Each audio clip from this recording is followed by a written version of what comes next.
Welcome, everyone. It's Doug Diamond. Hope you're doing well. On a Sunday evening, it is Sunday, August 6th, 2023, 10:11 p.m. Central Time. Yeah, hope you've had a good weekend thus far. I guess it's pretty much over at this point, but hope you've had a good week since last time we were here. So I've got some news items we can take a look at. Hope you enjoyed those first couple videos. The first one was called 15-Minute Cities in COVID-19. Thought that was pretty interesting. Some of the typical Homo Harari clips that you've seen before, most likely. But there were a few new ones in there as well, mixed in addition to the little animation thing that they showed.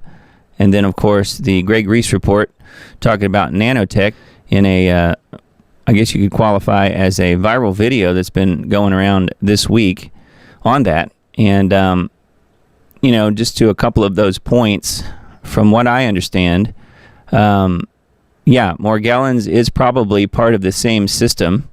I was first made aware of that really when I started investigating geoengineering back in 2014 or so, and had friends who were suffering from Morgellons, and they would get these strange fibers that would make their way through their skin. And I remember being on a few radio shows way back then, talking about it and saying that I felt like we're all exposed to the same thing. So it's just a matter of, does it manifest itself differently in certain people for whatever reason, because our immune systems are different.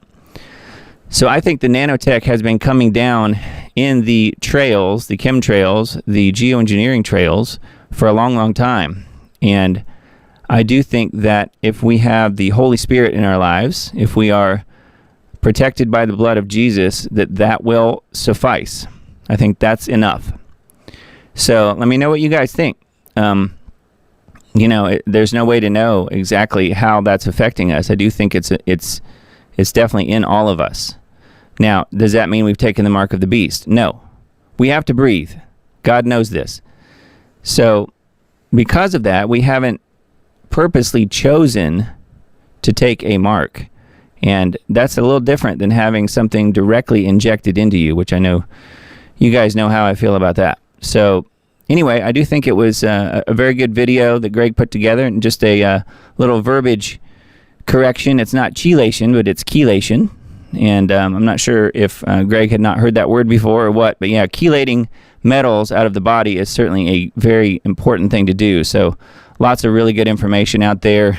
Green Med is a good website. Natural News is a good website. Lots of really good ones out there on chelation methods to get rid of the metal buildup in your body. At least try to lessen that, dampen that down as much as possible. So, all right, let's take a look at a few items of news. We've got several things to look at. I usually start with Hal Turner Radio Show because he's got good breaking news, and he didn't disappoint tonight as well. Combined Russian-Chinese naval flotilla forms surface action group off Alaska coastline. So that's not good news. A combined Russian and Chinese naval force patrolled near the coast of Alaska earlier this week in what U.S. experts said appeared to be the largest such flotilla to approach American shores. 11 Russian and Chinese ships steamed close to the Aleutian Islands, according to the U.S. officials. The ships which never entered U.S. territorial waters have since left and were shadowed by 4 U.S. destroyers and a P-8 Poseidon aircraft. This is a historical first, they're saying. Yes, well, congratulations, Biden administration, right? Anyway, and then there's more to this story on InfoWars here. China and Russia sent huge naval flotilla towards Alaska. U.S. responds by dispatching destroyers. The ships, which never entered U.S. territorial waters, have since left, were shadowed by 4 U.S. destroyers and the Poseidon aircraft.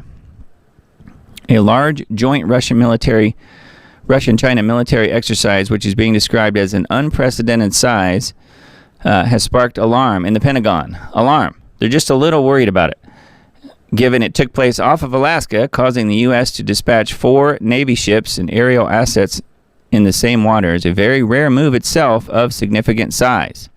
So, what do you guys think about this? I think that they are sending out the warning flags. What do you guys think? They're saying back off. And do you think Biden and company will back off? I do not have any qualms whatsoever about saying there is no way they're going to back off. In fact, they'll do what they always do, and that is double down. They'll tell you, first of all, it's not happening, and it means nothing, and then they're going to double down on whatever they're doing. So anyway, I just wanted you guys to be aware. I don't know if that was widely reported or not, or if it's pretty much just the alternative news sources that are reporting about the naval flotilla, but I thought it was pretty important. All right, let's look at these other news items I've got pulled up here. Technocracy.news. Ambulance facial recognition used to identify patients. The Duality product PICS will allow ambulance personnel to scan a patient's face, identify him, and tie his identity to existing health records. Upon arrival at the hospital, all records are available to ER personnel and will follow him throughout the hospital stay. Of course, the use of AI makes this possible.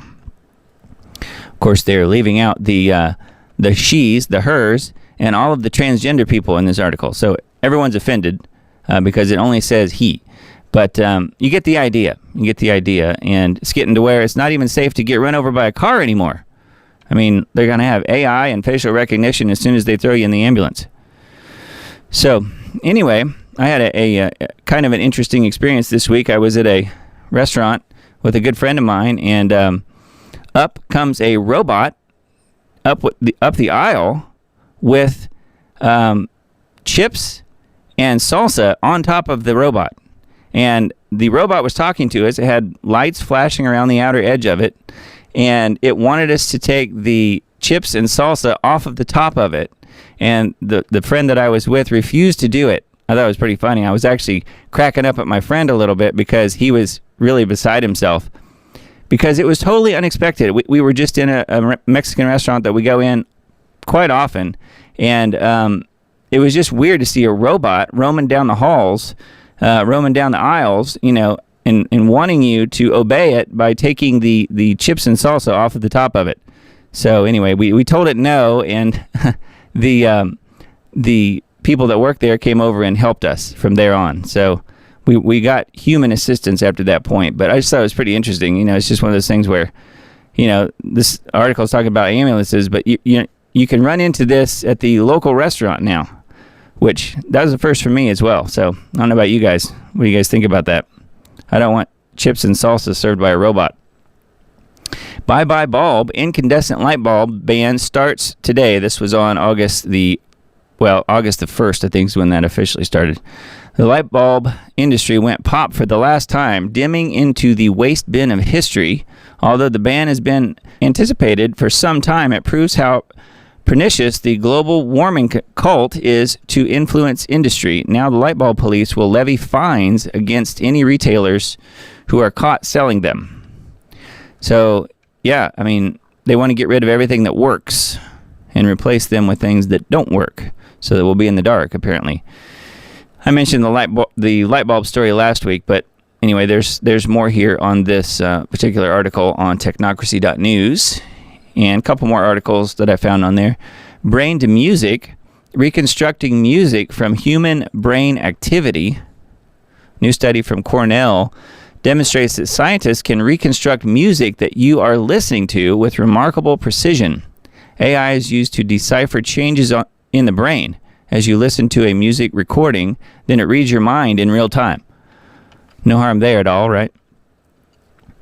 The study's abstract states the process of reconstructing experiences from human brain activity offers a unique lens in how the brain interprets and represents the world. In this paper, we introduce a method of reconstructing music from brain activity captured using functional magnetic resonance imaging, which is fMRI.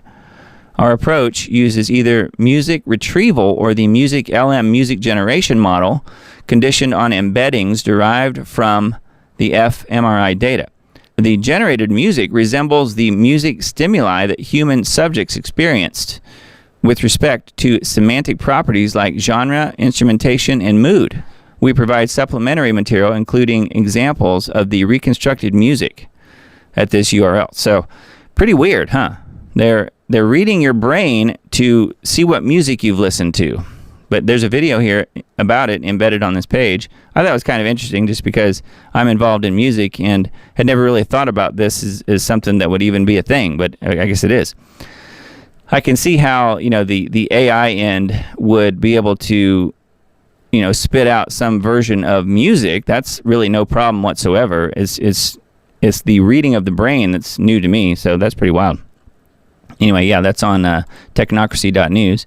And this one is as well. Google's DeepMind AI scores major advance in robotic control. The paper is titled Vision Language Action Models Transfer Web Knowledge to Robotic Control and reveals new capabilities to transfer web knowledge to real-world robots. High-capacity models pre-trained on broad web-scale datasets provide an effective and powerful platform for a wide range of downstream tasks. In particular, the great replacement of jobs has doubled down on low-skilled and entry-level workers. This is a very large percentage of the overall workforce and training ground for young workers. Technocrats promoting robotics are unconcerned about societal effects. Well, why would they be? Why would they be concerned? It's not their jobs in jeopardy, is it? So, yeah, anyway, pretty weird. And then, of course, they show the Bicentennial Man ridiculousness. I mean, that's not what we're talking about here. It's not these kind of robots. This is simply just a computer program, not unlike ChatGPT, that type of thing. So, anyways, pretty interesting. And then let's see. The next one I have pulled up here is needtoknow.news. The Wikipedia co-founder says it is an instrument of the CIA, FBI, and other U.S. intelligence agencies. Not that we ever really wondered. But this is a guy who is admitting it. Larry Sanger, a co-founder of Wikipedia, told journalist Glenn Greenwald that the site that he helped founded in 2001 has become an instrument of control in the hands of the left liberal establishment, among which he counts the CIA, FBI, and other U.S. intelligence agencies. In 2007, Virgil Griffith developed a program called Wikiscanner that could trace the location of computers used to edit Wikipedia articles and found that the CIA, FBI, and a host of large corporations and government agencies were scrubbing the online encyclopedia of incriminating information. The left very deliberately seeks control, Sanger says. And it's not just the left. We're learning that now. It's the establishment. They have their own agenda. Yes, sometimes referred to as the deep state. They want to run and control everything. Anyway, I thought that was kind of interesting. This is a Wikipedia co-founder that's saying this, so I think he knows what he's talking about. Also, I found this meme. I thought it was pretty good. How about you forget this Build Back Better thing and instead try put it back the way you found it and leave me the hell alone. Pretty good. Pretty good. That was on needtoknow.news if you wanted to share that with anyone. And this one, too. You don't need 30 rounds to hunt with. That's the quote. True, but the Founding Fathers didn't write the Second Amendment because the deer were coming. Yep, very true. National Pulse. This is a singer in South Africa. This is talking about New York Times defending Marxists calling for genocide against whites. New York Times is defending South Africa's economic freedom fighters, the F Party, EFF Party. Pretty appropriate, huh? The FU Party is what they should call it. And leader Julius Malema for singing the song Kill the Boer. Probably the Boer, I guess is how you pronounce it. Who are the white Dutch-descended Afrikaners. The paper wheeled out academics and activists who insist the anti-white anthem should not be taken literally. Says the video of Malema, whose party holds 44 seats in the South African legislature, leading a packed stadium of chants of Kill the Boer. The farmer went viral at the end of July with Elon Musk posting that he was openly pushing for genocide of white people in his home country, describing the clip as having been seized upon by some Americans on the far right who said that it was a call to violence. The New York Times cited various supposed experts who claim that Kill the Boer is not really about genocide, but rather a call to mobilize against an oppressive system. At least according to one University of Johannesburg politics professor quoted for the story. NYT failed to mention that Malema also chants of shoot to kill while making finger guns and performing an impression of a gun firing, which is perhaps even less ambiguous than chanting "kill the bowler." Yeah, and then right after this, a white Dutch farmer got his throat slit and killed. I'm not sure if they killed his wife as well, but they definitely got him. So pretty interesting. Says New York Times defends Marxists calling for genocide against whites. What if the targeted group was a group other than whites? Here's the New York Times headlines with a few corrections made here. Kill the, let's just say, those other people that we hear about in that little country over in the Middle East. If I say it, I could get banned, so I probably won't say it. The song fuels backlash in, you know where, that same little country in the U.S. Right-wing commentators claim that an old anti-Semitic chant is a call to, and then they have anti-white crossed out, violence, but historians and the left-wing politician who embrace it say it should not be taken literally. Is it serious now, New York Times? Nope. I mean, I guess it would be if this is what was being said, but of course, that's not what's being said. And then, of course, we have the Jason Aldean song, Try That in a Small Town, which, of course, is racist and inciting violence. And yet, the Kill the White Farmer song is just a song. Don't take it literally. This is all the doublespeak, according to the New York Times et al. Yeah, so this is on Daily Crow. If you want to take a look at this, dailycrow.com is where that is. News Wars, another plane crash at a busy East Coast beach. Banner planes go down days apart. Myrtle Beach was the scene of a plane wreck just days after another aircraft went down in New Hampshire waters over the weekend, according to reports. The latest harrowing crash unfolded around 11:30 on Monday at the popular South Carolina tourist destination. First responders from the Myrtle Beach PD and the Myrtle Beach FD responded to the beach in the area of 40 Avenue North in regards to a banner plane that had landed in the ocean. The pilot was the only individual in the plane. He was transported to a local hospital for non-life-threatening injuries. So, who knows why the plane went down, but apparently there were two. There's some pictures here. Apparently there were two very close to each other. Pretty weird. Yahoo Finance, WorldCoin says it will allow companies and governments to use its ID system. Like there was any doubt.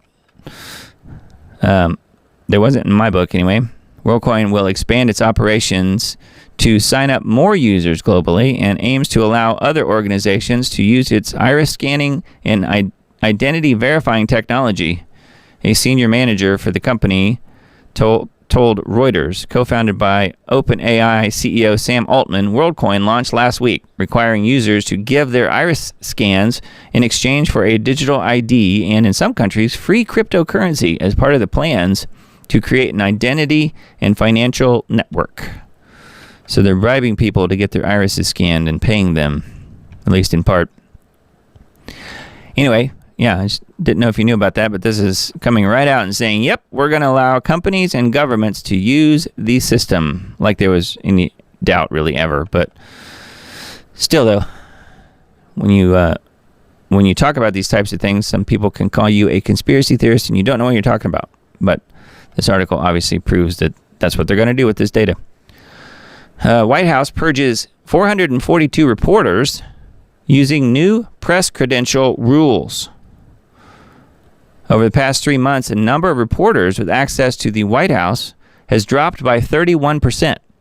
There are now 442 fewer reporters with a coveted hard pass, the result of new rules announced in May that took effect on Tuesday. Daily Signal was among the reporters slated to lose, this guy Fred Lucas, one of their reporters, slated to lose his White House press credentials. I wonder why. Although he was given a 10-day extension to submit the required materials, White House now requires reporters to obtain past credentials from Congress or the Supreme Court to fulfill its new requirement. Lucas, this reporter they're talking about, is currently awaiting a decision on his application. Well, I hope he's not holding his breath, because if it's a conservative, they're probably going to get a pass, which means they won't get a pass. So they'll probably be blocked. So when are they going to start blocking some of the other reporters that are giving this person a hard time, and every time she goes out and tries to do a press conference, there's a few reporters, you may have seen them, who give her a hard time. My guess is they'll be the first ones to get banned, because that's what the Biden administration does. If they don't like you, they ban you. So anyway, pretty interesting. That is on Daily Signal is where that article was. And this one, WorldCoin, again, WorldCoin isn't as bad as it sounds. It's worse. WorldCoin is no radical new financial system, and certainly not one aimed at equity or fairness. WorldCoin, a new financial system connected to sensitive biometric information, mostly harvested from poor people, sure sounds like a terrible idea. Terrible doesn't do it justice. WorldCoin will need to assemble a vast database of iris data. But not everyone is eager to gaze into an orb.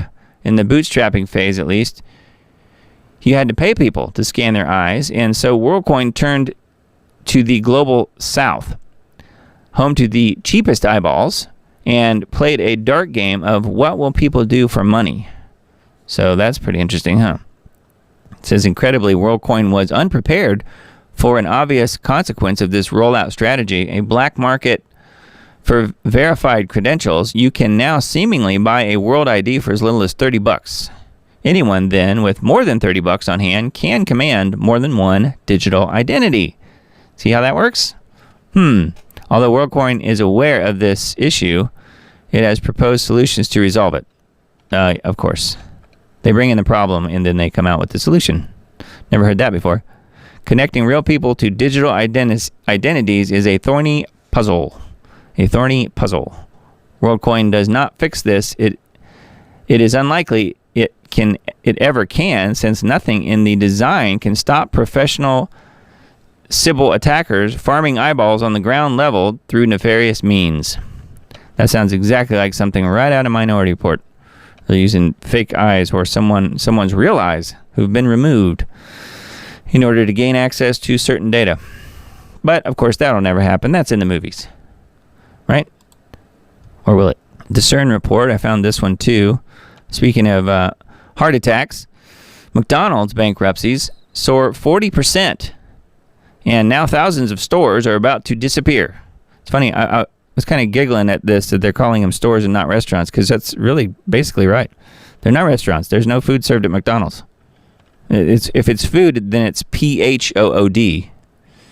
It's not normal food, at least. You guys have heard the stories about taking some French fries or some chicken McNuggets and setting them on a counter and leaving them there for years, and they don't deteriorate at all. They just sort of sit there. They might get dusty, but that's about all. Even the little critters flying around and bacteria and stuff don't want to eat it. McDonald's is a fast food empire with over 40,000 restaurants across the globe and more than 13,000 locations in the U.S. with an annual revenue of over $23 billion a year. The company is by far the largest burger chain in the world. Since the pandemic, it saw profits ballooning despite citing rising operational costs and supply chain issues as major problems, dragging growth, and even passing along a series of price increases to its customers to allegedly offset sales losses. With its stock rallying at the moment and higher menu prices resulting in a significant increase in average ticket costs, it's hard to imagine how a business of this size and magnitude can be struggling right now. Yeah, well, it is, because people are broke. That's part of it. So, anyway, McDonald's is struggling. If you ever thought you'd see that, I guess we're seeing it now. Pretty weird. New York Post, Twitch influencer Kai Cenat gets desk appearance ticket and walks free after Union Square giveaway leads to riot. I don't know if you guys knew about this. I watched a video about it, a couple of different ones actually. I'd not heard of this guy, but why would I have? But he does have millions of followers, which is pretty amazing actually. The power of Twitch, right? But I was kicked off of Twitch ages ago. Twitch live streamer Kai Cenat was issued a desk appearance ticket Friday night and walked free from a Manhattan precinct after encouraging a mob of young fans to descend upon Union Square Park, where all heck broke loose. The influencer, who has more than 20 million followers, was expected to face 2 counts of inciting a riot and unlawful assembly in connection to the Friday afternoon mayhem. So this was just a couple days ago. NYPD Chief of Department Jeffrey Madry said at a press conference it wasn't immediately clear if those charges were ultimately filed.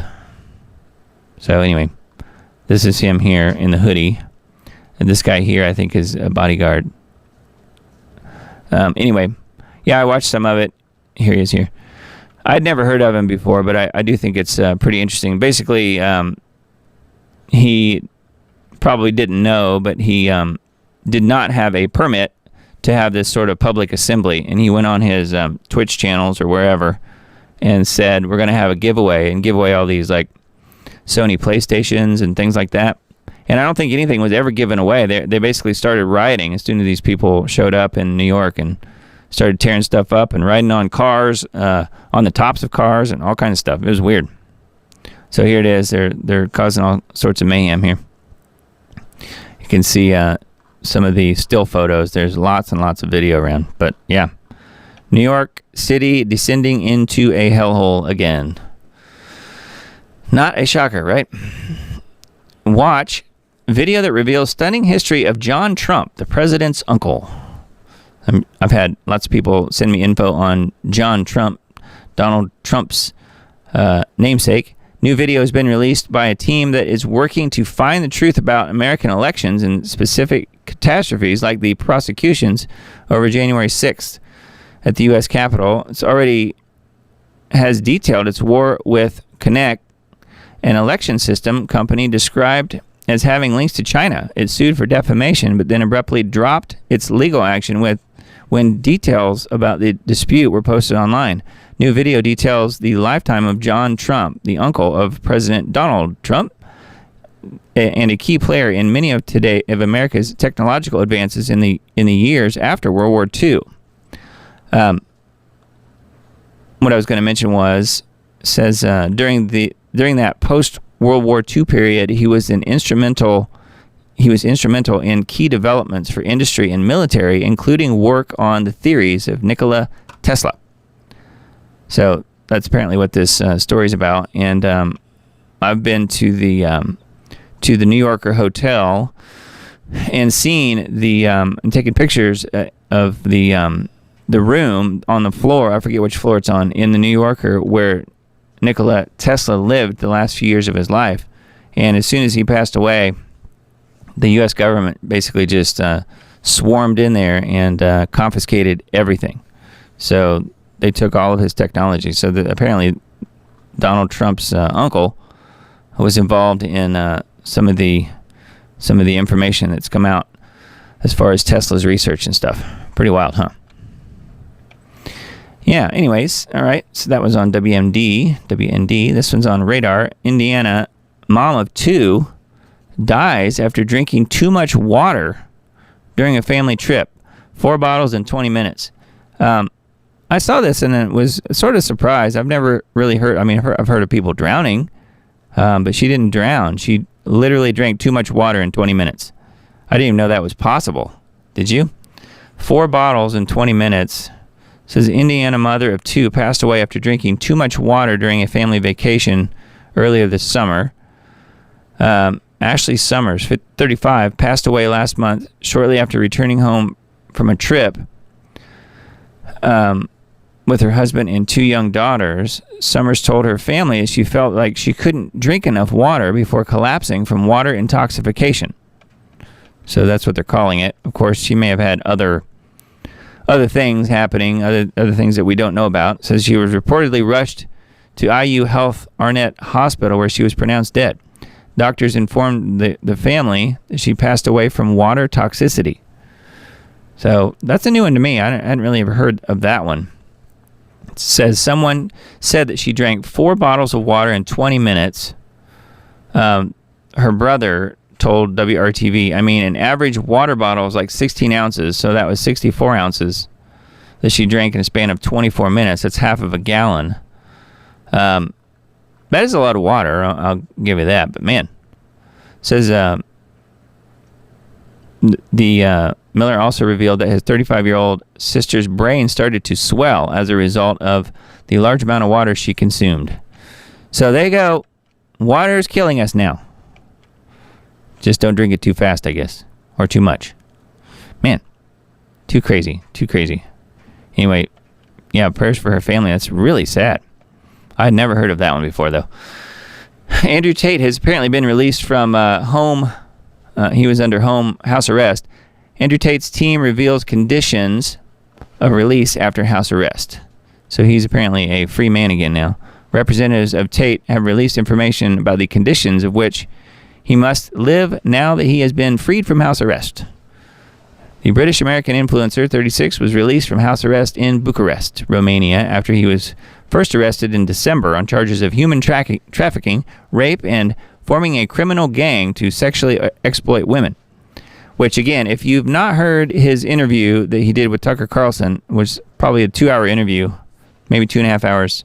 It was really good, and he really explained that he had no idea about any of that, and that it was all just completely made up stuff, that they had no evidence, and they were just basically trying to incarcerate him forever.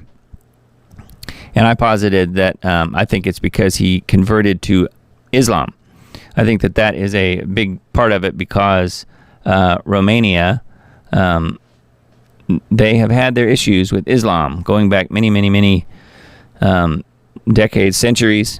So I think that it had more to do with that personally, but apparently they've now worked out some sort of deal. It says Tate was arrested alongside his brother Tristan and 2 Romanian women who have all denied their culpability. The brothers spent 3 months in a Bucharest jail before being released to house arrest. And so there's more details on this Newsweek article. So like all the other articles that I mentioned tonight, I will link to all of these on my Substack post tomorrow that I send out. And the link for Substack, diamonddisc.substack.com is what it is. It's where it is. It's in the upper right corner. It's a free subscription. So if you guys want any of the links, feel free to jump on that list. And you'll get the links tomorrow when I send them out. Vivek won against the WEF. He just beat Klaus at his own game. So you guys know about this guy, Vivek, who's running for president. Vivek Ramaswamy is his name.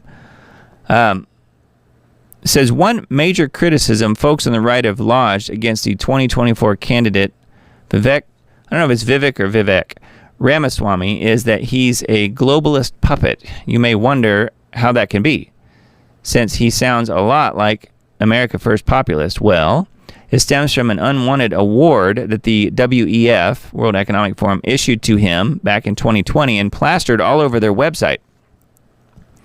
Since then, Vivek has been demanding to have his name removed from the list, which is the kiss of death in conservative circles. However, WEF didn't budge. Undeterred, he decided to escalate the matter and took legal action, suing the WEF to have his name removed. After a hard-fought battle, he emerged victorious. So I think that's good. He forced their hand. I think that's highly unusual. That, of course, I don't know if it's still on the website or not. Who knows? But he won the legal battle. And if you've never heard of him, I really like him. I think he's really onto something. He's a really young guy. I think he says he's 37 in this interview, something like that. So let's listen to just a couple minutes of this. If you've never heard of him, I think you'll like what you hear. I do think he's probably, obviously, not going to beat Trump. Even if Trump's in jail, I think he's still going to beat him. However, I've heard Trump has talked about him before and has mentioned that he might be a good running mate. Although, who knows? I still sort of think that he's going to most likely pick Kerry Lake, but we'll see what happens. So let's listen to just a couple minutes of this, and I'll just stay on the screen here while we play this. Here it goes. This is an interview he did with Chase Geiser on Band.video. Obviously, internet censorship is a major issue. Some people feel more than others. Some people are more active than others on the internet. It's something that we've really seen kick off since the beginning of the COVID pandemic. What are your thoughts on internet censorship as President of the United States? What would you do to sort of mitigate that, if anything? And what are your thoughts specifically on Alex Jones not being allowed on Twitter? So I have a few things to say about, there's a lot of questions in there. I think the number one most threatening form of censorship is when the government uses private companies to do through the back door what government could not do through the front door under the Constitution. That is to censor political speech. That is happening and has been happening regularly for the last several years. So what I've said is, as a solution, here's what I would do. Section 230C2 that gives these internet companies a special form of immunity, of liability protection. You know what we would do? We would turn that into an opt-in statute. If you want those federal protections, which all of them will say they want, then that comes with a restraint, the same restraint as the federal government itself. If the federal government's going to protect you, you're bound by the same constraint as the federal government. The First Amendment to the Constitution applies. If it is state action in disguise, the Constitution still applies. That's why these companies, I believe, ought to be held to the same standard as the federal government. That is to say, the First Amendment to the Constitution of the U.S. With respect to Alex Jones or anybody else being censored from Twitter, if Twitter's a free speech platform, right, which is what Elon Musk's thesis for running the platform is, free speech means that there's no such thing as a wrong opinion. And so somebody should not be silenced for expressing the wrong opinion. It might be the bad opinion, but the answer to bad speech isn't less speech. It's more speech. That's the American way. That's the path to truth. I'm a free speech absolutist, and I stand on the side of whether you agree with me or not, you have the right to say it when it comes to expressing an opinion.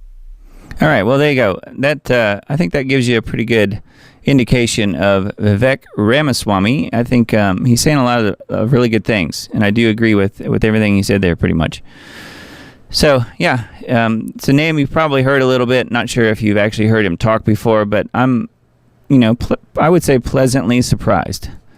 Not that it really matters, again, because, we have captured elections anyways at this point, so it probably doesn't really matter. But the point is really that we have another budding leader here that is coming forward and not afraid to say what he thinks. And I think he's right about what he's talking about. So anyway, yeah, so let's see what else we can find here to look at. So I mentioned the Tafari Campbell death last week. Says Daily Mail article says Tafari Campbell's drowning death is deemed an accident, which I mentioned that last week. But Massachusetts police are still withholding basic information about Obama's personal chef under the guise of an ongoing investigation.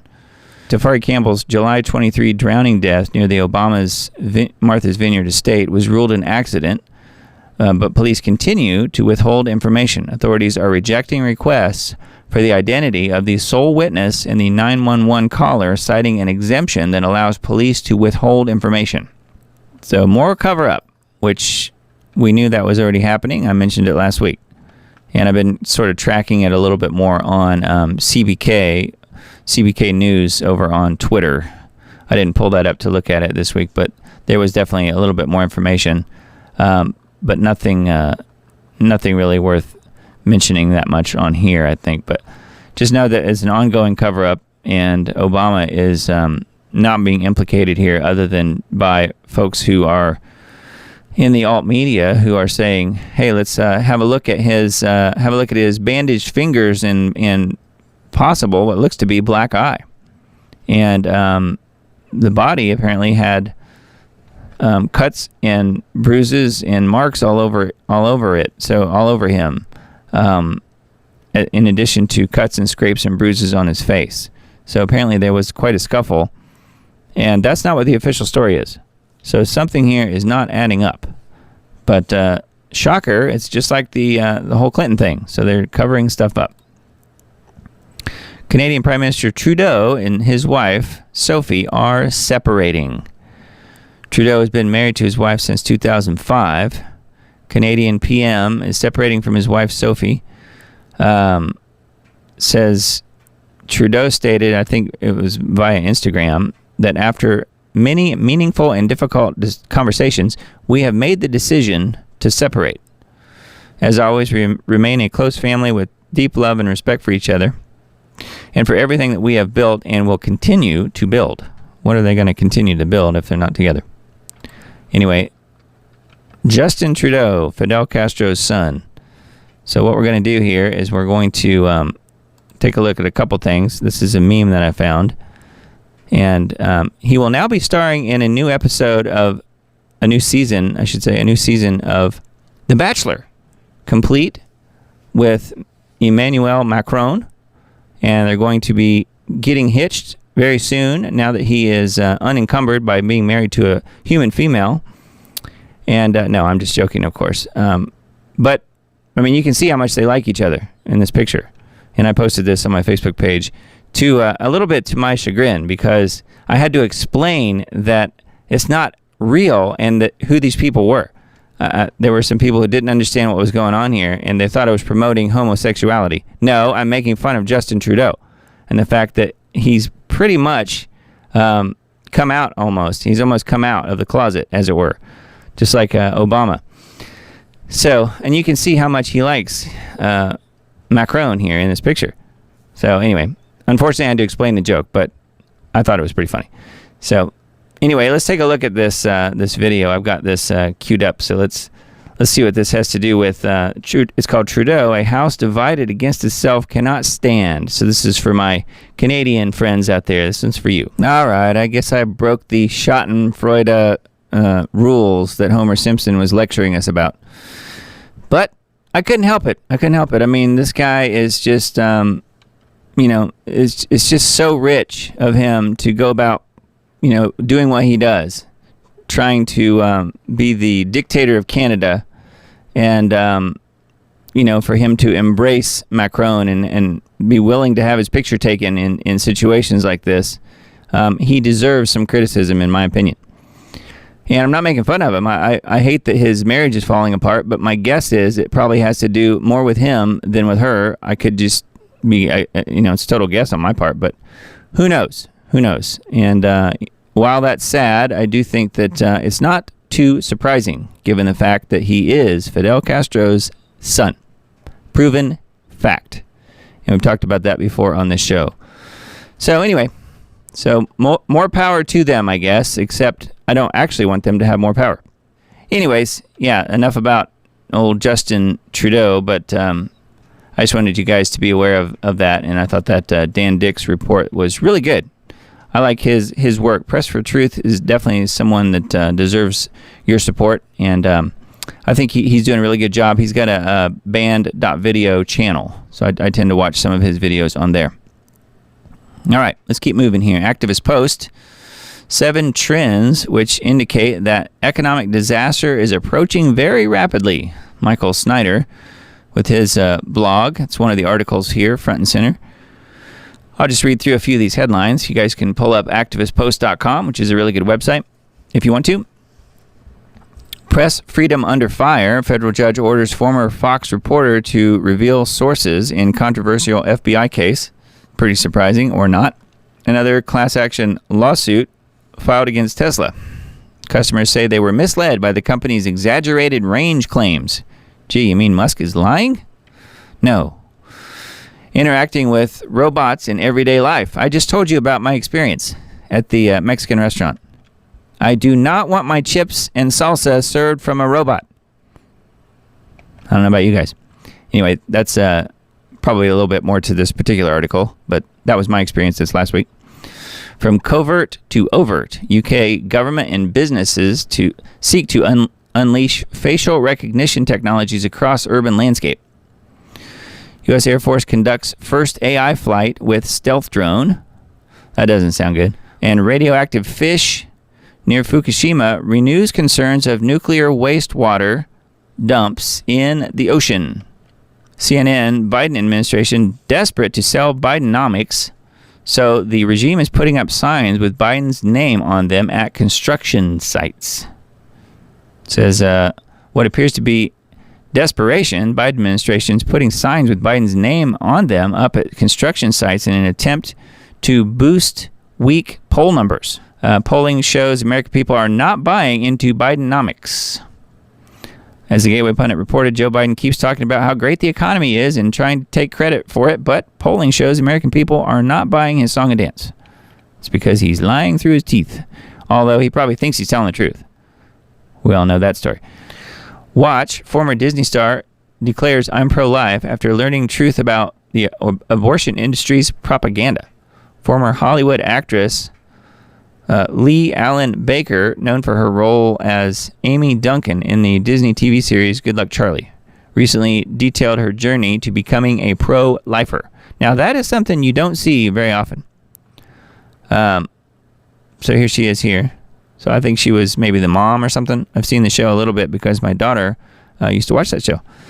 So, but anyway, it's interesting. She's probably no longer working in Hollywood and feels like she can come out and say this, because if she was still planning to be an actress, I think they would certainly blackball her. Says, my stance used to be that I believe the propaganda that was given by the media. It was nothing that I would ever do myself, but kind of fell in line with the idea that a bunch of men in Washington, D.C. don't have the right to make that decision for our bodies, Baker said. And then I started learning more about the actual process of it, and I started learning more about how the baby actually does feel pain and moves away from the needle and the brutality of the actual experience for the child, and the fact that it is a child. So yeah, I'm pro-life, she says. So good for her. So there's a positive spin on a Disney story, a Disney person that you don't really hear about very often. Thought that was pretty interesting. Robert F. Kennedy Jr. files lawsuit against Google/YouTube for censorship. Well, go get him, RFK. Says filed a complaint on Wednesday in U.S. District Court, Northern District of California against Google LLC. Kennedy alleges that Google collaborated, they conspired, with the federal government to create and enforce, quote, misinformation policies to censor the government's political opponents, including Kennedy himself. Yeah. Such actions, Kennedy contends, are a violation of the First Amendment, especially when they result from a partnership relying on government sources. Well, yeah, plus they, I think Google/YouTube takes government money. Do they not? Tax money, and they get big, huge tax breaks from the government. That makes them a public utility. And if they're a public utility, public company like that that's associated with the government, they cannot censor free speech, and yet they still do. I should know because I get censored routinely. Wow. Award-winning Barack Obama biographer drops several eyebrow-raising claims about ex-president in interview, including that Obama frequently fantasized about gay sex to former girlfriend. Well, he did marry a man, so I guess he got his wishes fulfilled, right? Big Mike. A media outlet is raising eyebrows across the country regarding a 16,000-plus word interview it conducted with Obama's award-winning biographer. Well, I'm guessing that guy's probably lost his job. The interview, biographer drops what Fox News describes as several eyebrow-raising claims, including one that raises a question regarding Obama's sexuality. Now, there's no question to me. I don't know about you guys. Where Barack writes to Alex about how he repeatedly fantasized about making love to men. Not a shocker. It goes right along with Trudeau and Zelensky, right? A cover-up report details how Massachusetts cops are withholding basic information regarding Obama's chef and his accidental, quote-unquote, drowning. And there's Big Mike here. Not sure if we'll hear any other details on this, but yeah, CBK News on Twitter is doing some pretty good work on that whole thing, although there's not very many people talking about it. Let's take a look at Not the Bee. Keep this 24 solid minutes of Democrats denying election results in your back pocket for every time someone brings up Trump. I thought this was pretty interesting.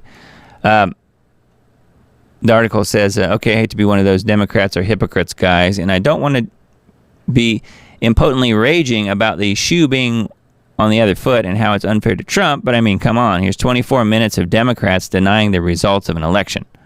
So a 24-minute clip here, if you guys want to watch it. I won't play it, but it is there. It does exist. Yes, and it's okay if they do it. It's just not okay when any Republican denies any election malfeasance. Arkansas Highway. We're going to have a few little moments of levity here. Arkansas Highway briefly shut down after a truckload of nacho cheese was spilled on the roadway. So, I'm going to apologize up front. This article is just full of puns. So if you don't like puns, go ahead and turn off the broadcast now, because you're going to be sick and tired of these nacho puns in just a minute. I know I was, but it's still funny. It was Nacho Average Taco Tuesday, and I looked on the calendar when this happened. It happened on August the 1st, which was Tuesday. So no sense of humor there, huh? It was Nacho Average Taco Tuesday this week on the I-30 westbound lane near Prescott, Arkansas, when a truckload of nacho cheese spilled from an overturned trailer, closing both lanes of the highway. But never you fear, in queso emergencies, the Arkansas Department of Transportation is here to help. So here's the picture. You can see it all along the roadway here and all along the road there. It says, Taco Tuesday, anyone? A truck carrying cans of nacho cheese spilled today on I-30 West near Prescott. Things are all clear now and traffic is moving. Nacho average rush hour. The other day it was tomatoes. Are we making street tacos? I get it. The highway was briefly shut down while the gooey mess was being cleaned, leaving drivers wondering if they should taco hike. Sorry, I know the nacho puns are excessive, but... And then there's Obama. I won't stop. While the ADT didn't spill the beans on what happened when the driver of the truck, my guess is, he probably didn't want to taco about it. Anyway, kind of silly, but thought that was funny. I wanted to show you guys, and this one is too. A Memphis road crew goes viral for painting a line over a dead raccoon. I swear we're living in a comedy sketch. And Memphis road crew was so dang lazy they couldn't be bothered to move roadkill while painting lines on the street. You see the stripe going right over the raccoon. Look at this poor little guy, it says. And then here's the Hollywood raccoon from the movies. It really is a high bar to outdo LA or New York City for the most mismanaged city, but somehow this might take the cake. Memphis has been circling the drain for a while, but I think we can call it at this point. Yeah. So, pretty funny. So they painted right over the raccoon. Take a brain break and watch this little homesteader make his daily rounds in the North 40. Nothing but the absolute best right here. The video starts great and gets better and then peaks and peaks again. Well, I don't know about all that, but I'll play a little bit of this. I'll mute it, but you can kind of see what's going on here. Watch this little guy. He grabs a chicken and decides he's going to haul him around, I guess. First, he's got to give him a kiss. I'm not really sure where this is. You can kind of hear him talking. I think the dad or whoever's videoing is talking to him a little bit later on. It does not sound like English, so I don't know where they're at. You can see some palm trees and stuff back there. Pretty cute. Anyways, hauling the chicken around, and then they got the ducks and the dog later, and the little lamb, and all kind of critters running around here. Pretty funny. This little guy knows that we are stewards of God's creation, and sometimes that means kissing your little chicken on its head. It's like a Disney movie, the good kind of Disney. God bless our future farmers. Well, they won't be allowed to farm, unfortunately. So, but yeah. Still, though, it's very cute, and it does help to restore a little bit of normalness in our lives when we see stuff like that, right? I thought this one was funny. An Asian MIT student turns to AI for help with a professional LinkedIn photo, and it turns her into a white person. Rona Wong, a 24-year-old Asian American graduate student at MIT, turned to AI called Playground AI to help her make a professional photo for a LinkedIn bio. She uploaded her photo and entered the prompt, quote, "Give the girl from the original photo a professional LinkedIn profile photo," and this was the results. It turned her into a Caucasian. Was trying to get a LinkedIn profile photo with AI editing, and this is what it gave me. It turned her from this to this. So who says that AI doesn't have a sense of humor? That is hilarious. Luckily, she wasn't offended. She just made a joke about it, but that is pretty funny. Anyways, so that's on notthebee.com. All those last few articles were. Summit.news, Paul Joseph Watson's website. Just read through a few of the headlines here. There's lots of good ones on the site. Biden Energy Secretary secretly consulted top Chinese energy official before SPR release. Sales to Hunter Biden-linked Chinese energy giant. Yeah. No limit. Elon Musk says he'll fund lawsuits against employers who fire workers over their Twitter history. That'll be interesting because it's not called Twitter anymore. Australian intelligence agency finding research to merge human brain cells with AI. And then this is the New York City riot I mentioned earlier. And here's Ramaswamy again. Jim Jordan launches investigation into Biden Facebook censorship scheme. And what else we got here? Sound of Freedom. FBI finds 200 sex trafficking victims, including children. Okay, here's a different Trudeau clip. Actually, I think I have that pulled up. Let's look at that. Watch. Trudeau loses it after being asked a simple question about seeking peace in Ukraine. Says he's been holding cross-country town halls for the past many weeks while presenting himself as a man of the people. Justin Trudeau. Yeah. I mean, he was literally put in that position with, like, I think it was 29% of the vote, something like that. These events are giving ordinary Canadians a rare chance to ask him unvetted questions. Well, I guess we could listen to it. It's actually only a few seconds long.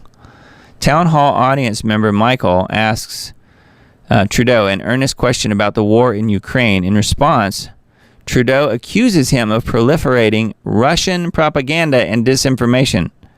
But the guy's skin color means that you would have thought he would have agreed with everything that he said, but actually he didn't. It was pretty funny. So here's the clip. Is to ask. One is about Ukraine and First Russia. of all, what's your name? Sorry.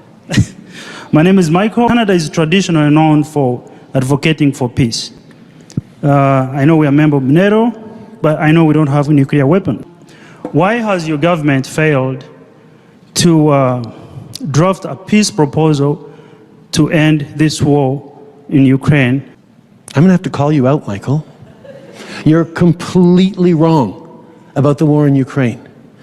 It is not a proxy war between the United States and Russia right now. That's Russian propaganda and disinformation. My job is to call that stuff out. No, your job is to lie about it. And you did that very well. I just thought that was kind of funny. He gets very offended. You can tell by his voice. That's why I wanted to play the clip for you. So yeah, anyways. More of the same from Trudeau. Riot breaks out in New York City over PlayStation giveaway. Cars smashed, police attacked. This is the Twitter guy that I mentioned, or not Twitter, the Twitch streamer, Kai Cenat, announced a PlayStation giveaway on social media. So there's the artwork, the graphic that they put together. What the media called young attendees could be seen jumping on cars, smashing windows, twerking, and fighting with police. So, yeah, New York City riot. Man. So here it is in living color on this website. Lots here. So that's on summit.news. Woke soccer player Megan Rapinoe ends career with missed penalty kick that cost the U.S. the World Cup. So there you go. Face says it all. Leftist soccer player Megan Rapinoe ended her career dramatically on Sunday when she missed a crucial penalty kick that cost the U.S. women's soccer team the World Cup. The missed kick, meant the U.S. was eliminated by Sweden 5-4 in the World Cup underway in New Zealand and Australia. But she laughed about it when she did it. She laughed about it. She thought it was funny. Well, here you can see it. I'll mute it. Here's the kick. It just goes right over it. I mean, she missed it by a mile. It wasn't even close. She talked all that shite about equal pay, and at the end, she was the one that knocked them out of the World Cup. Yep. So anyway, if you're women's soccer fans, at least U.S. women's soccer fans, the star of the team just lost the game for you guys. Let's get ready to rumble. Musk says cage fight with Zuckerberg will be live streamed on Twitter X. I'm sort of surprised that they're actually planning to go through with this. I don't know. I mean, this is pretty silly, really, but it's going to get a lot of eyeballs on it. A lot of people are going to be watching it. If it really happens. Says there is yet to be a time and place confirmed for the cage fight between the two social media billionaires. I thought this was funny. First of all, one to Zuckerberg. I don't like the guy, but this tweet is actually pretty funny. He says, you know, the whole Threads thing for him has just been a complete debacle, total nightmare, total waste of money. In his Twitter follow-up, that's what Threads is supposed to be. So he says he's very excited to announce the new name for Threads is going to be called Twitter, because Twitter isn't Twitter anymore; it's X. So that's actually pretty funny. I'll give one to Zuck on that, but this is funny too. So this is the back and forth comparing the two guys. Zuckerberg's 5'8", Musk is 6'1", and then it shows their weight there. Zuckerberg's from planet unknown, and then Musk is from Mars. Net worth 102 billion versus 243 billion. Built like an athlete, Zuckerberg gets the nod on that one. And then built like a 1950s fridge, Musk gets the nod on that one. I thought that was funny. So anyways, who knows if they're actually going to do it. It might just be a lot of hype. But I could imagine that they might do it, and then it says they're going to give the money to some sort of military... Here, charity for veterans. All proceeds will go to charity for veterans. So I'm sure they will agree to not actually hurt each other. But, you know, they should take a poll, a poll on Twitter or whatever it's called now, and say, do we want this fight to be to the death?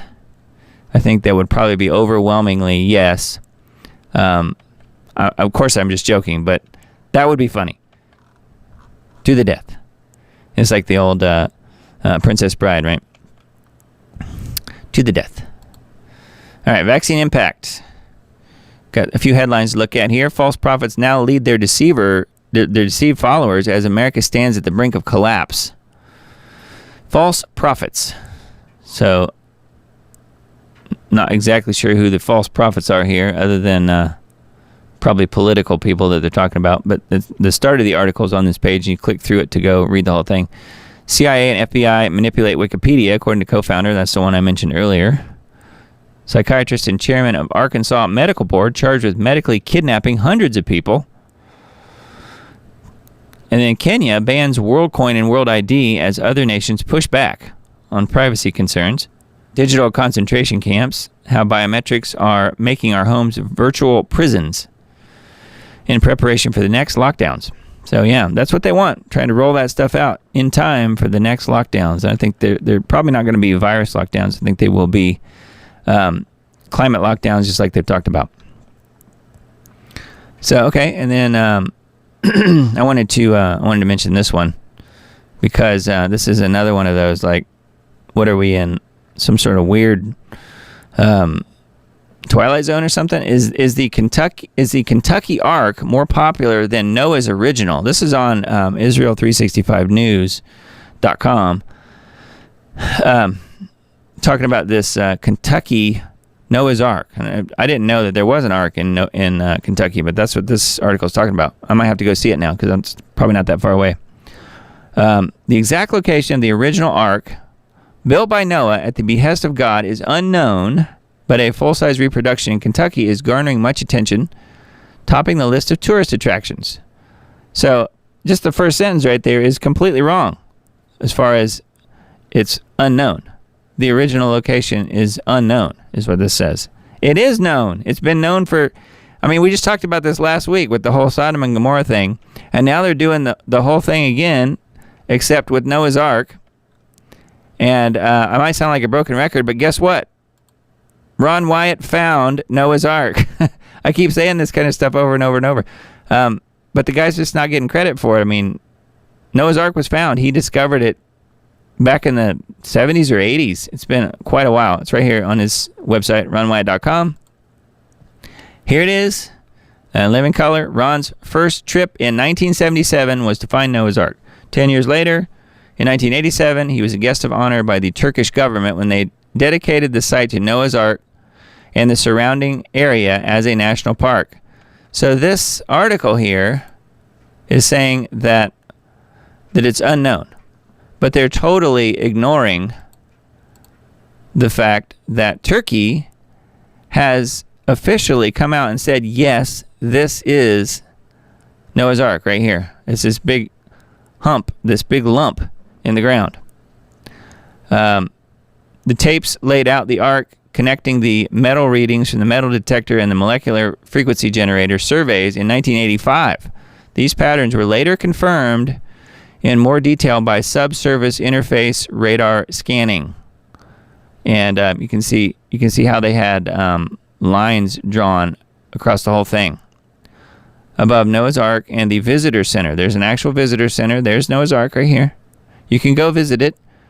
Above is a fossilized rivet found by Ron in June of 1991. Fossilized rivet. Above left, petrified deck timber right here. 3 separate layers of wood can be seen, as well as the adhesive material which seeped out as it was pressed together. See paragraph 61 bottom for evidence that laminated wood was used in early ancient Egypt. Above right, this one of the anchor stones buried perhaps just after the flood. The soil has eroded it enough that it can now be seen. It contains no crosses. So that's one of the anchor stones that would hold it in place, so it wasn't drifting all over everywhere. Petrified rib timbers, fragmented but in place, are visible after this section was shaved lightly with shovels in October 1990. Right here. There's the rib timbers. You can see them. So anyway, that's just on this one page about Noah's Ark on ronwhite.com, the results of the subsurface imaging project of Noah's Ark. So here it is, figure 1, aerial photograph of an object shaped like a ship in the Ararat Mountains, eastern Turkey, 1959.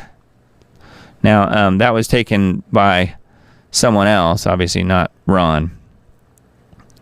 But he was able to find it later on. And more pictures. And,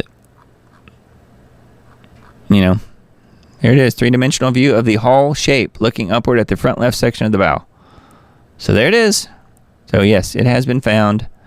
There's really no question at this point. It's just a matter of people like Israel365news.com who want to ignore that, but it has been found. Anyway, and Ron White did it. So, yeah, it says at a cost of $100 million. This is going back to the one in Kentucky. There it is right there. At the cost of $100 million, Answers in Genesis, a Christian apologetics ministry that professes a young earth creationist view of life's origins, opened Ark Encounters 7 years ago with a goal of convincing visitors that the biblical story of the flood is a literal version of a historical event. It was intended as a sister attraction to the Creation Museum, opened in 2007. The centerpiece was an ark that conformed to biblical proportions, making it the largest freestanding timber frame structure in the world. Logs up to 50 feet tall were harvested from as far away as British Columbia and Oregon. Altogether, 3.3 million feet of wood, or 612 miles worth of planks, were used in the ark. Says it's by far, the Ark Encounter is Williamson Town. It's in Williamson Town, Kentucky. It's by far Kentucky's most popular attraction. It says it's Williamstown, Kentucky. Says the modern version of the biblical ark was not intended to be a floating solution for divine flooding, since it has a concrete floor and supported by concrete pillars anchored into the ground. Launching the ark would require a unique series of natural disasters, culminating in a flood that engulfs landlocked Williamstown, Kentucky, 600 miles from the nearest beach. Anyway, yeah, I didn't know if you guys knew about this. Oh yeah, here it is. Ark Encounter got first place with around 60,000 searches on Google, followed by Churchill Downs in Louisville and Mammoth Cave in Brownsville. Mammoth Cave I have been to before, but not the Ark. So I have to make a note of that one. So pretty interesting, and I'm not sure how that compares to what Ron discovered, the actual Ark, but I do think it's kind of interesting. And yet again, got more people claiming that it's yet to be found. Pretty interesting. So speaking of craziness on Israel 365 News, Hebrew media claims Christians brought the red heifer to Israel to establish the Antichrist. You read that right. Christians have now brought the red heifers into Israel so they could establish the Antichrist. This article noted that the Minister for Jerusalem and Heritage, Nathaniel Isaac, attended a ceremony at Ben Gurion International Airport when the calves arrived, citing this as proof that Netanyahu's government is paving the way for the Third Temple. The article quoted Dr. Tomer Persico, a research fellow at the Shalom Hartman Institute, who claimed that Christians are involved in the project in order to help bring about the temple of the Antichrist. I kid you not. The Antichrist, the Satan, one might say, needs to come here and defile the temple, notes Persico. Then the war of Gog and Magog begins, in which 2/3 of the Jews die and 1/3 of them convert to Christianity. The world doesn't exactly last either. You know, such is a biblical disaster. So, there you go. The red heifers are being brought into Israel because Christians are trying to set up Israel for the Antichrist. So there you go. If you didn't know that truth, now you do. Which, of course, is completely ridiculous. No, I mean, it's literally God's word is playing out now. And that's what we're seeing. We're seeing things unfold just as God predicted that they would, just as the Bible wrote about, just like the book of Revelation talks about. So, anyway, I just thought that was funny. That's on Israel 365 News. That's where that is. Geoengineeringwatch.org for today. This is Global Alert News for August the 5th, actually, for Saturday. From drought to flooding, Northeast region reeling from weather whiplash. Beijing records heaviest rainfall in the last 140 years. Drought conditions and high temperatures threaten corn harvest. Extreme drought and deluge scenarios are the hallmark of climate intervention operations.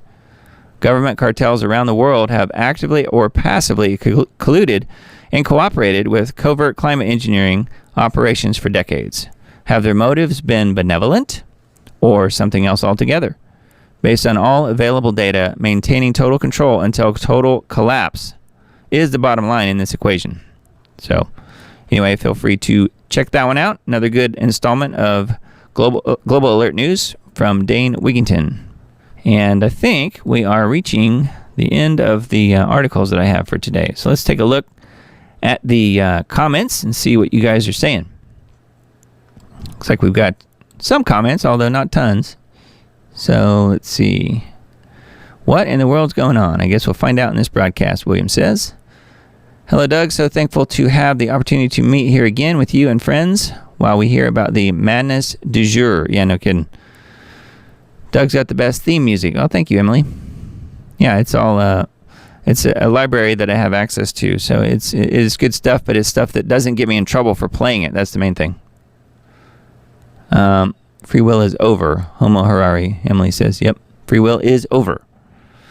I think you're on the spot with the garbage they've been spraying with us, Emily says. Yeah, when I mentioned the Morgellons and how that is manifesting itself as Morgellons in some people, although I think we're all breathing in essentially the same toxic mix. It's just that some people's immune systems can deal with it and other people's cannot.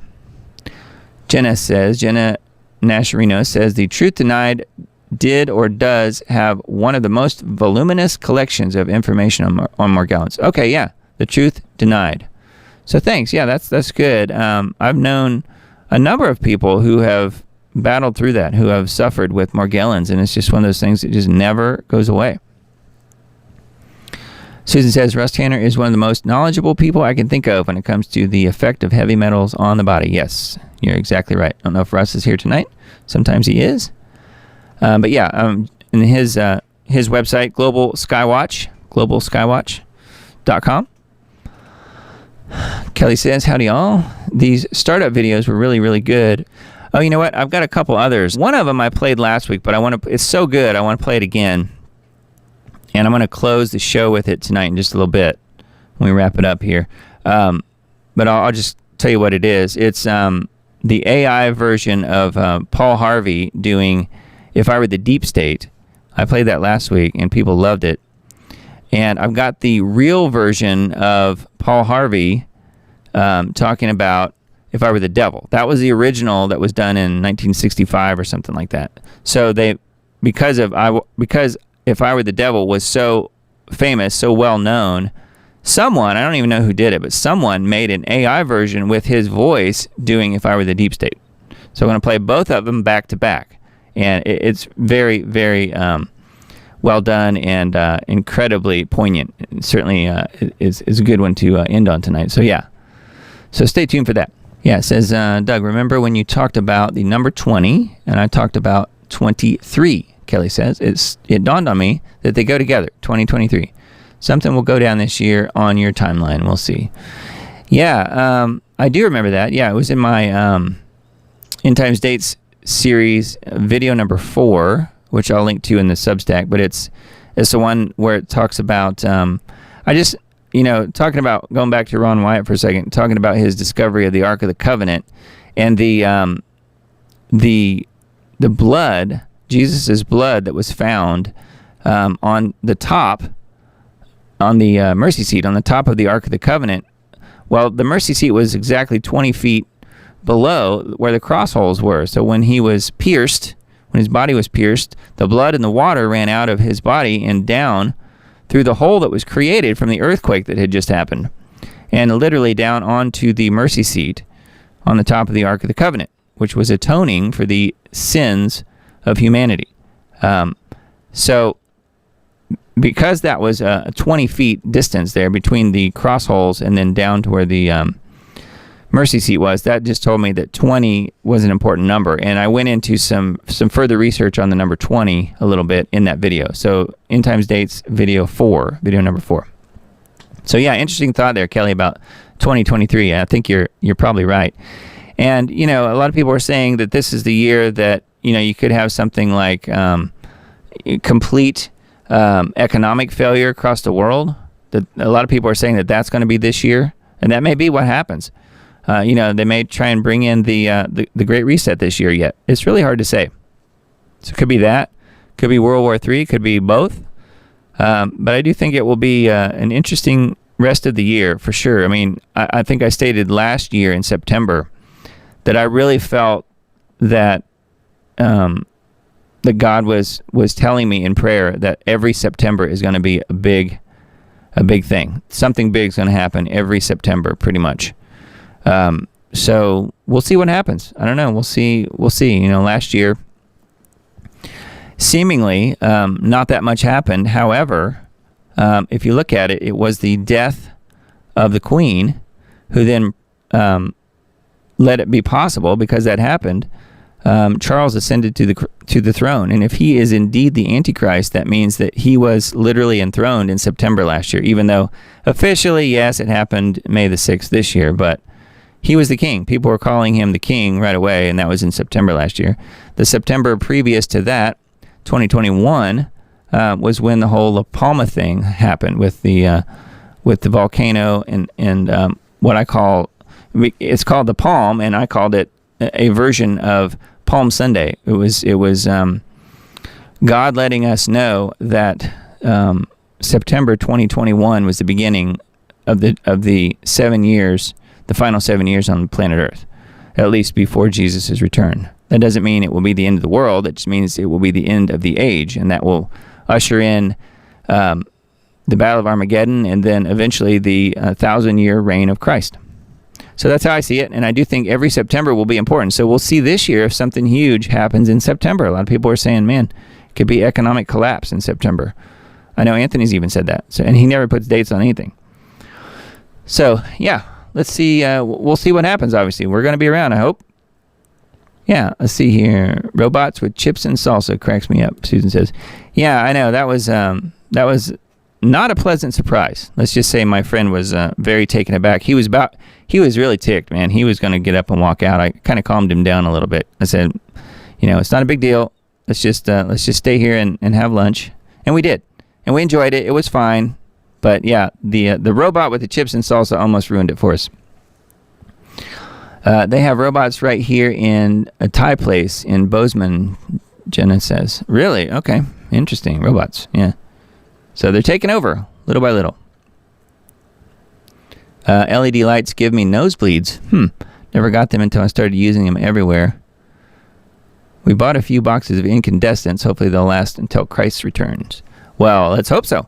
I've noticed that incandescents are not made as well as they used to be.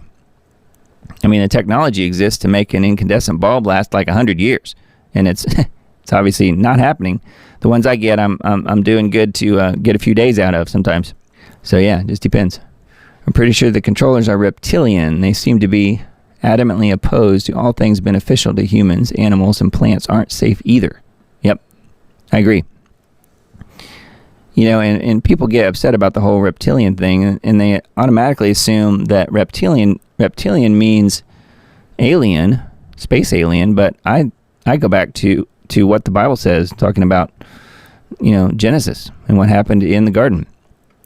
Was that not reptilian? I think it was. That's right. The term cadaver organ is misleading, Susan says. Yeah, they organ harvest. If you're donating any organs, they're harvesting them from a live person. Of course, they're sedated. However, they're still being cut apart. So, anyway, just be cautious on signing the old organ donation thing on the back of your driver's license. My newsfeed is full of hazards of drinking too much water now. It's insane. Really? Okay. Well, we just talked about that. So yeah, I mean, maybe that's kind of the plan, that putting this story out there. Water will kill you. Well, yeah, I guess it will if you're under many feet of it and have no oxygen, no air. But I don't think, if you're semi-careful about drinking water, I don't think it's going to kill you. You kind of need it. I drink a lot of water. I don't know about you guys. That's funny though. Newsfeed's full of the hazards of drinking water. I know you can die from drinking too much water, but 4 bottles, assuming 16 ounces in 20 minutes, doesn't even sound right. Yeah, I know. I mean, I'm kind of, I follow what my, I have a chiropractor who I like a lot. He's a good friend of mine. So hello to Dr. Ben out there if you're listening. You know, he recommends, and I've heard this from many people that that know such things, and that is, you're supposed to drink half of your body weight in ounces of water every day. And I try and do that. So, okay, so just say, just as a round number there, say you're 200 pounds, then you should drink 100 ounces of water every day. So that's not really that much when you think about it. If you spread it out, you're not going to drink 100 ounces all at one time. At least you shouldn't. Yeah, you probably would have some sort of, at least, you know, a stomach ache if nothing else. That's a lot of water, but nobody would do that really. I mean, but 4 16-ounce bottles doesn't really seem like it would be enough to do that. I mean, I've been known to drink 2 or 3 glasses that are that large just to try and get it all in and still kind of cram it in during the day. But it works. Yeah, you go to the bathroom a little bit more, but it doesn't make you feel bad. So I don't know. Drinking too much water too fast back in my day meant you might get a bellyache. No death involved. Yeah, I think so. I think we've kind of stumbled onto the answer here in the chat. So yeah, just kind of take it easy. Don't overdo it. The lady who died from drinking too much water probably had other ongoing things going on that they didn't know about, and they didn't bother reporting in the article. Next week's show, we'll have an article about the dangers of breathing too much air. Yeah, the vax is safe, of course. Yeah, Verba Homefront, that is exactly right. Yep, you figured it out. Yes. If I thought elections were not rigged, I considered voting for Vivek. I like him a lot. I do too. Yeah, I do too. And even so, you know, even though it probably won't really matter as far as all that goes, at least you've got somebody out there who is very articulate and very well thought. I mean, he can put his thoughts together and say them very, very well. And I think he's a really young guy, so hopefully he'll be around a little while. Very interesting. Obama was photographed with busted up left hand and a black eye. Yeah, I know. I mentioned that last week. I personally think he was involved. Do I think he did it? I have no idea. But why not? I mean, if he was in enough of a rage, he very well could have. So, I don't know. Is Sophie a biological woman? Sophie, you're talking about Trudeau's wife. Is she a biological woman? I don't know. I mean, I think they have kids. So my guess is probably, maybe that's why he's leaving her, or she's leaving him. Todd Callender said he was told Obama was told not to leave town. Police has video of chefs drowning. Don't know if it's true, but Callender is very credible. Yeah, I've found that Todd Callender is very credible as well, and I like his research. Whether or not that's true, I don't know. That was one of the things CBK News on Twitter was reporting, that they were not letting him leave town. Although, I don't know. I kind of have my doubts about that, but who knows? Smiley face, Emily says, something I said was funny. I'm not sure what. Loved the Trudeau and Macron meme. Yeah, I know, it's funny. It's a good one. If elections were real, I still wouldn't vote for Vivek, because if he meant what he said and won, they would kill him faster than Epstein. Yeah, I know, it's very dangerous. And, to take it a step further, he's actually out there literally right now talking about how when he's elected president, he's going to abolish the FBI and the CIA and all these three-letter agencies. And I'm like, man, that's a really good way to get killed. Man, not good. Doug, you crack me up. I truly LOL watching this crazy stuff. I know.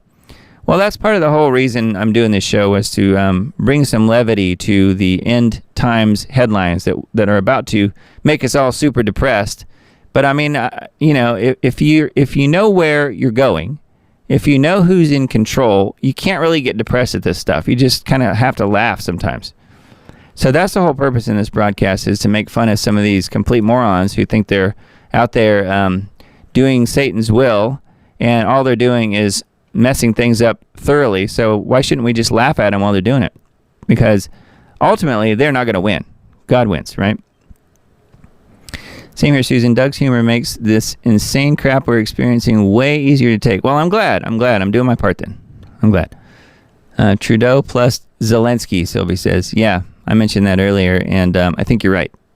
They really like each other. And you can see when Trudeau was violently defending Zelensky in the Ukrainian action, the Ukrainian war, from the guy who dared to question what he said earlier, dared to question the Canadian response and the Canadian stance on the Ukraine war.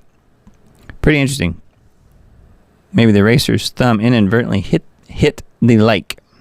Yeah, well, that could be with the NASCAR guy. Although, I don't know. He's already apologized for it, I think. He's already groveled. He's done the official groveling already, so I don't know. Politics was and is designed to distract us from the real agenda, Susan says. Yeah, I don't disagree. It is. And they're not really the people in charge. They're just a layer below those who are really in charge. Bunch of doom breaks. Love it. Yeah, that nottheb.com, that website will cheer you up if you just open a tab. And I don't know if you guys work on computer all day like I do, but sometimes I just have a tab of nottheb.com opened up, and man, some of those articles are hilarious. And get on their email newsletter list if you don't want to go to the website a lot, because they do a daily, it's at least a daily, maybe more than one time a day, summation of the news articles that they put on the website, and they're really funny. I've been to the Creation Museum, spent the night close by, and did the 2-day ticket excursion there. Really? Okay.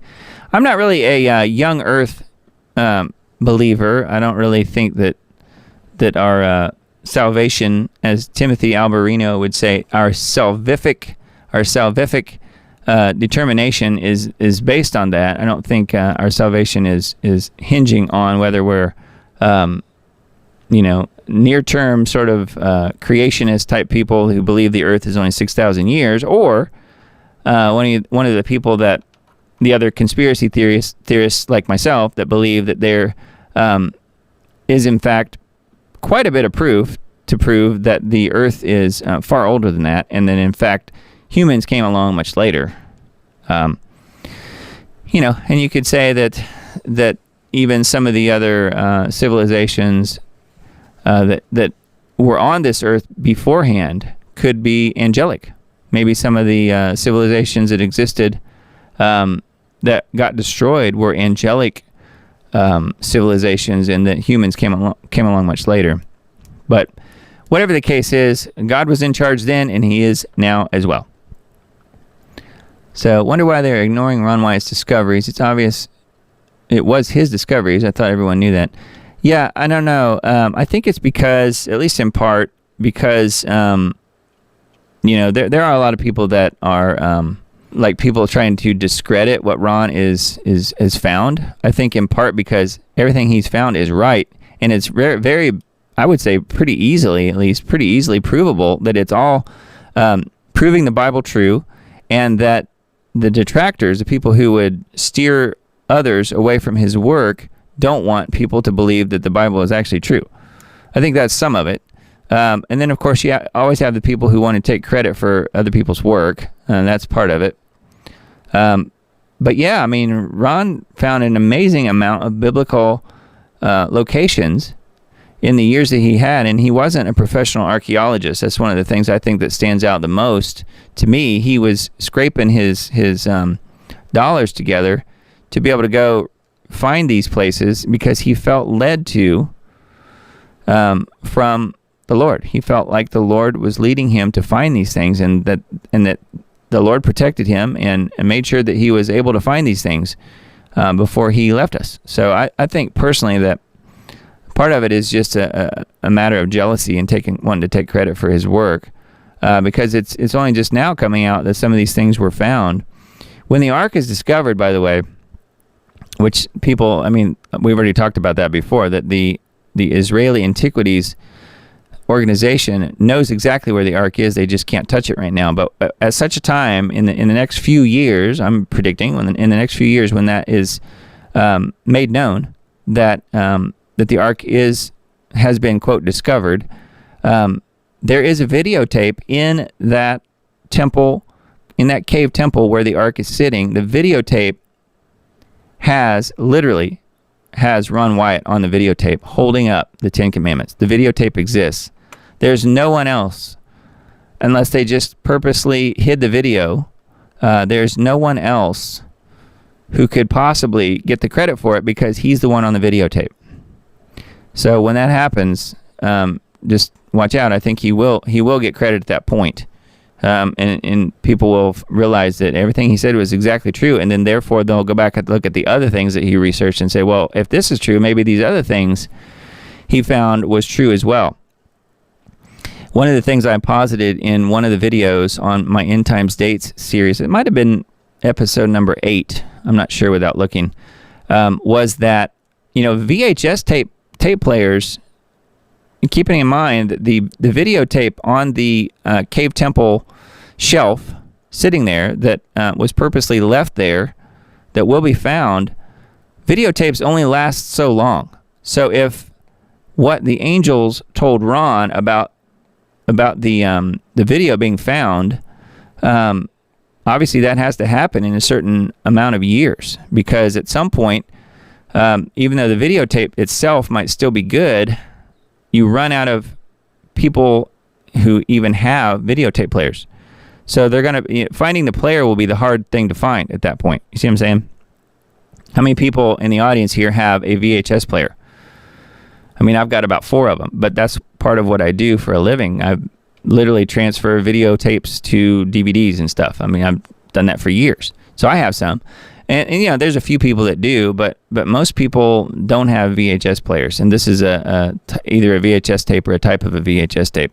So when you look at that in the scheme of, okay, when's all this going to play out? Well, if we're talking about a videotape here, and videotape players and videotapes are only good for so many years, that means that these things have to be discovered pretty soon.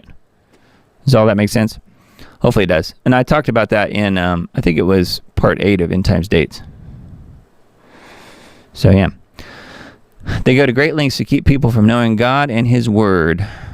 100% true, Emily says. Yeah, excellent show tonight, Doug. Chicago Cubs says, thank you for all your hard work. You're welcome. Thanks for being here, you guys. Let's see here. Anything else that I missed? Best video, Doug. Made me cry every time I watched. The vision of the blood on the mercy seat leaves me speechless and in tears, Susan says. Yeah, that's part 4 of End Times Dates. Yeah, I knew when I saw that, when I knew that, that was true. I knew instantly that it was true, and then I had to make that video. And number 4, to me, really, of all the videos in the series, I think there's 15. 4 probably was the one that I really felt like I had to make. It's just amazing information. If you haven't seen End Times Dates Part 4, please go watch it. Watch it later when you're not tired, because the information, it's not my information. It's what I feel like God has led me to, and that is Ron Wyatt's research. And just realizing, he brought me here in the early 90s. Ron was here too. Ron was here working just a few miles away from where I lived, from where I moved. I never knew him. I mean, but I found out about his work later, but he was also in Nashville, which I think is really, really strange. God brought me here in the early 90s. And, he was already out there doing his thing. Ron was. So, yeah, I mean, I really, really felt led to make that video in particular, number 4 in the series. But you could say that about quite a few of them, actually. People have asked about when am I going to make another video in the series, and I've pretty much resolved myself to say that I probably will make another one, but I probably will wait until whatever the next big thing is. And I'll say this right now. I don't mind saying this on the record. This timeline that you guys have seen so many times. If this thing doesn't hold out to be true, or if it's way, way off somehow or whatever, I don't mind. I mean, that's totally fine. I am completely fine being wrong. However, if I am wrong, I don't mind just saying, okay, well, then the series is done, and if 2028 comes and goes and nothing's any different than it is now, then I will just shut up. I don't mind shutting up. I might still continue to do the news or whatever I'm doing at that point. But if 2028 comes and goes and there's none of this stuff plays out, I will gladly be totally fine and not make any more videos. I don't really care. I just really felt led to make the videos that I made. So it's not about me. It's about getting the information out and putting this whole thing together as far as 2028 and working backwards, getting back to September of 2021, which we mentioned earlier in this broadcast. I really feel like that's the final 7 years, and that we're here to witness that. So if I'm wrong somehow, I don't mind being wrong. I really don't. But it's not about me. It's about God's. It's about God's words, about God's will, and I do think that it will play out exactly as He says it will, and exactly as He's always said it will. So, anyway, let me see if I've missed any final comments here. I think that might have been mostly it. I'd love to see the video of Ron with the 10 Commandments. Emily, yeah. So it's on my the 10 Commandments. It's on my. I made a video about it. It's on my video series End Times Dates. And what I'll do is I'll put it in the Substack. As far as the 10 Commandments goes, the story is that at such time as the mark of the beast law happens, whenever that happens, and it was the mark of the beast law and also the national Sunday laws. Now, national doesn't mean the U.S., that means all nations.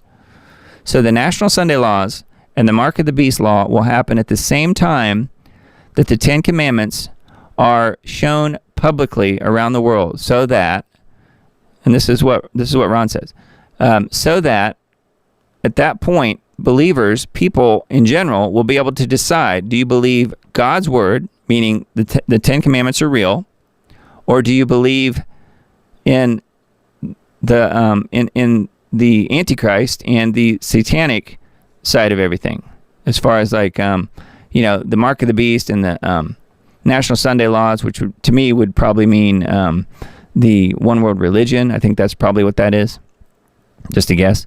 But that's what that's about. Is that those things are all going to happen concurrently, according to Ron Wyatt. Angels supposedly told him this, and some of that video information is captured on a videotape sitting on a shelf in the cave temple in Jerusalem, in Zedekiah's cave. It's just that nobody can go in there except for Ron. Ron could.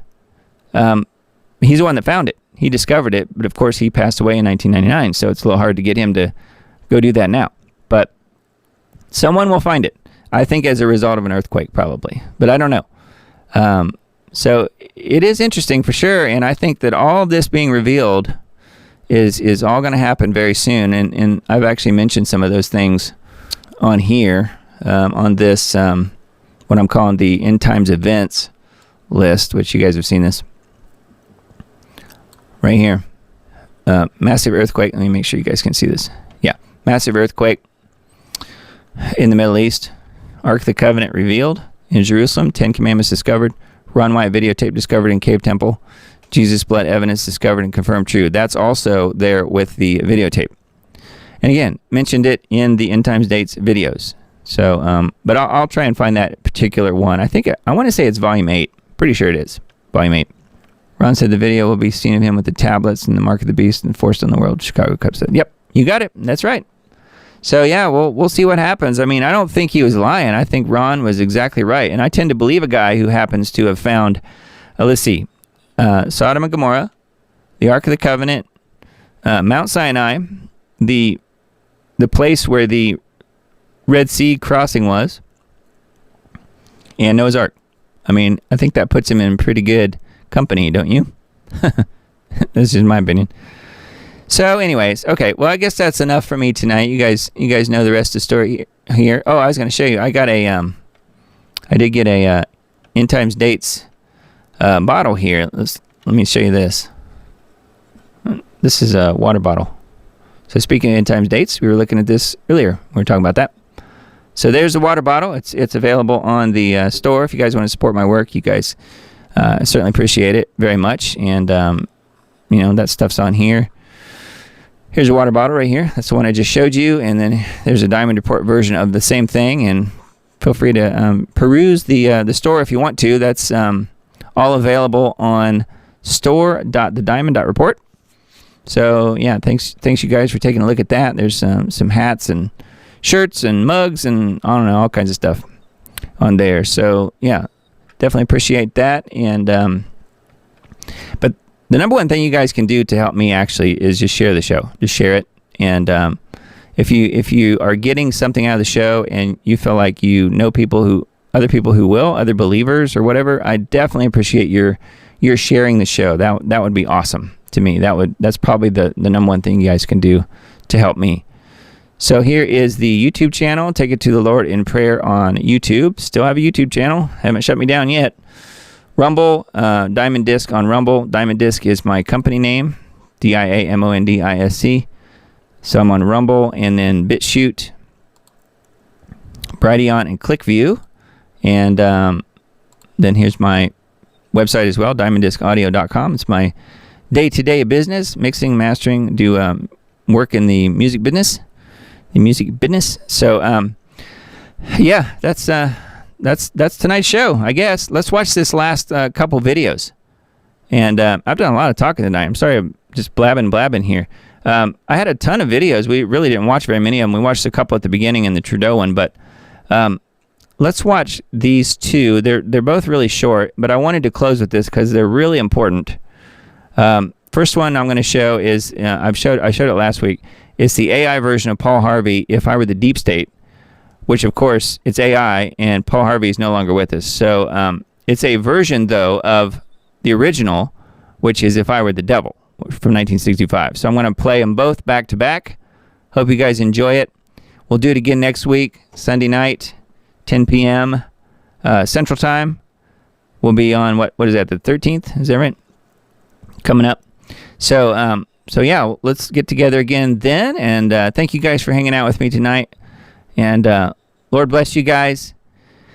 And yeah, I hope you guys have a super week. Feel free to stay in touch if you want to. You can do that by emailing me through Substack, or you can leave comments on any of those platforms. I'll probably see them. So anyways, hope you guys have a great one. And I'll close it up with these last two videos. And be blessed. We'll talk again very soon.